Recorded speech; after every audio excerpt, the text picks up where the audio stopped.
फेरीवाल्यांवर कारवाई करण्यासाठी गेलेल्या अधिकाऱ्यावर हल्ला। पेंढारकर कॉलेज वॉर्ड क्रमांक 10E येथे पथक प्रमुख अधिकारी सुरेश कामराजे यांच्यावर कारवाई करताना कदम या फेरीवाल्याकडून हल्ला करण्यात आला। या हल्ल्यात पथक प्रमुख जखमी झाले असून शास्त्रीनगर रुग्णालय डोंबिवली पश्चिम येथे त्यांच्यावर उपचार सुरू आहेत।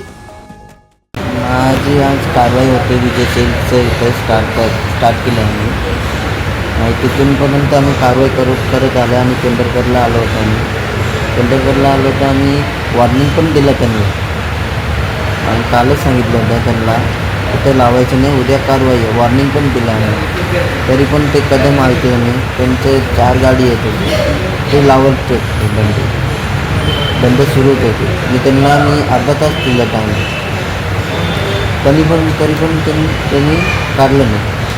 मारा मला मारलं पण त्यांनी, बांबूनी मारलं आणि नखून पण मारलं, माझ्या इकडं बांबूनी मारलं इकडं आणि मला असं पण गले पण पकडून मारलं।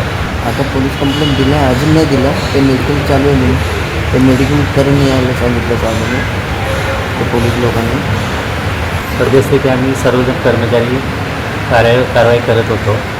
पहिल्या दिनाने गरडा सर्कल करत आम्ही पेंढारकर कॉलेजच्या गेटसमोर आलो तर श्री कदम साहेबांची गाडी तशीच चालू होते, त्यांना बंद करा वगैरे आणि गाड्या काढून घेऊन जावं असं सांगण्यात आलं, तरी ती व्यक्ती ऐकत नव्हती। अर्धा तास तरी आम्ही तिथे थांबलो।